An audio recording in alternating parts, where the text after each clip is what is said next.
جب آپ کی محبت اللہ کی طرف سے ہوتی ہے تو اس کی سب سے بڑی نشانی تو یہ ہوتی ہے کہ اگر آپ کی محبت آپ کو برے کاموں سے اور گناہوں سے روکتی ہے، آپ کو نفسانی خواہشات سے روکتی ہے،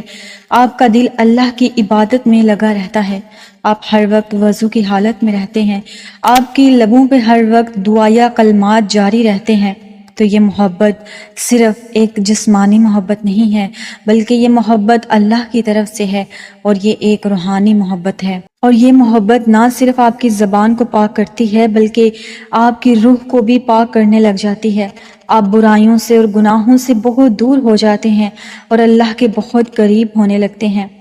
حضرت علی رضی اللہ تعالیٰ عنہ کا قول ہے کہ محبت وہ نہیں جو گناہوں کی طرف لے جائے، سچی محبت وہ ہے جو تمہیں اللہ سے ملا دے۔ قرآن کریم اس بارے میں ارشاد کرتا ہے کہ بے شک جو ایمان لائے اور جنہوں نے نیک اعمال کیے تو عنقریب ان کا رب ان کے لیے ایسے راستے بنائے گا اور انہیں وہاں سے رزق دے گا کہ ان کا گمان بھی نہیں ہوگا۔ یہاں پہ رزق سے مراد صرف کھانے پینے کی چیزیں نہیں ہوتی، بلکہ یہاں پر رزق سے مراد اچھی اولاد، اچھا ہمسفر، اچھے والدین اور اچھے بہن بھائی بھی ہوتے ہیں۔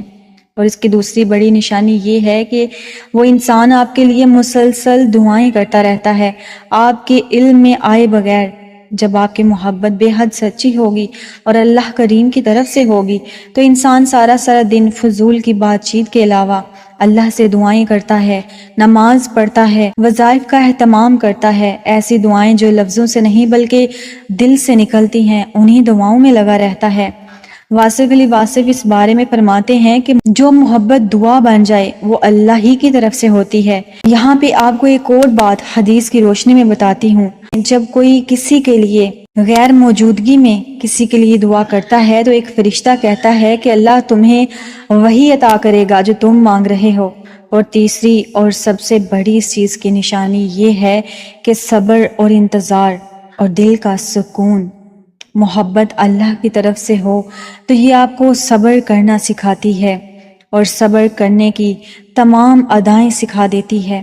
آپ کو بتاتی ہے کہ انتظار آپ کی عبادت بن جاتا ہے، دعائیں آپ کی عبادت کا حصہ بن جاتی ہیں، آپ کے دل میں ایک انجان سا سکون پیدا کر دیتی ہیں کہ آپ صبر میں بھی سکون محسوس کرتے ہیں۔ اس شخص سے دور ہیں لیکن پھر بھی آپ کا دل پرسکون رہتا ہے، اس شخص سے آپ کوسوں دور ہیں لیکن جب آپ اللہ سے اس کو مانگ کر اٹھتے ہیں تو آپ کے دل کو اطمینان اور سکون ملتا ہے کہ اللہ تمہاری ایک دن دعا ضرور قبول کرے گا۔ آپ کا ہر نیک کام میں دل لگنے لگتا ہے، آپ کو اپنا آپ حجاب میں اچھا لگنے لگتا ہے، اور ایسی محبت، ایک ایسا تعلق، ایک ایسا رشتہ جو تمہارے دل کو سکون دے، وہی رشتہ اللہ ہی کی طرف سے ہوتا ہے، اور وہی رشتہ ایک سچا رشتہ ہوتا ہے۔ ایسا رشتہ جو آپ کو نماز کی طرف لے آئے تو سمجھ لیجئے کہ یہ تعلق زمینی نہیں بلکہ آسمانی ہے۔ اگر آپ کو بار بار ایسا لگے کہ کوئی آپ کے لیے بے حد دعائیں مانگ رہا ہے،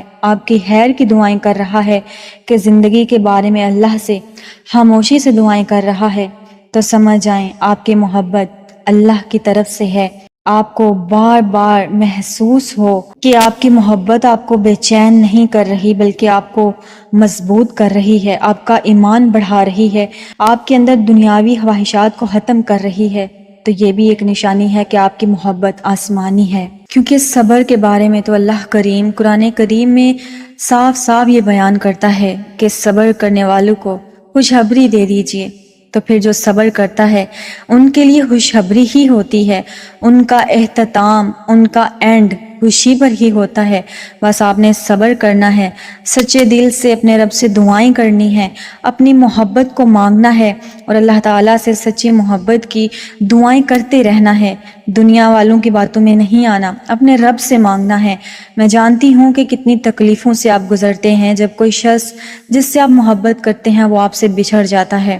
لیکن دنیا والے آپ کو اور پریشان کر دیتے ہیں کہ یہ ناممکن ہے، کچھ بھی نہیں ہو سکتا، لیکن آپ نے ان کی باتوں میں نہیں آنا، کیونکہ اللہ کریم بادشاہوں کا بادشاہ ہے، وہ آپ کی دعائیں قبول کرنے والا ہے۔ تو جو رب آپ کی دعائیں قبول کرنے والا ہے تو پھر ان لوگوں سے کیا ڈرنا جو اس دنیا داری کے لوگ ہیں۔ آپ نے اپنے رب کریم پر یقین رکھنا ہے۔ دعائیں تو چاند کو بھی 2 ٹکڑوں میں تقسیم کر دیتی ہیں، اس کی طاقت کے سامنے یہ چھوٹی سی خواہش بہت ہی بے معنی ہے۔ یہ ایک چھوٹا سا ذرہ جو کسی کی محبت کی صورت میں آپ کے دل میں پنپ رہا ہے، تو میرے رب کے آگے یہ کچھ بھی نہیں۔ اس کے لامحدود خزانوں میں یہ ریت کے ذرے کے برابر بھی نہیں جو آپ کی چاہت ہے۔ اس لیے اپنی چاہتیں اللہ سے مانگیں، اپنی طلب، اپنی دعائیں اللہ کے سامنے رکھیں۔ اس دنیا کو چھوڑ دیں، ان دنیا والوں کو چھوڑ دیں، ان کی باتوں میں مت آئیں۔ جب تم سجدہ کرتے ہو تو تم اللہ کی محبت کا حق ادا کر دیتے ہو، اور جب تم دعا کے لیے ہاتھ اٹھاتے ہو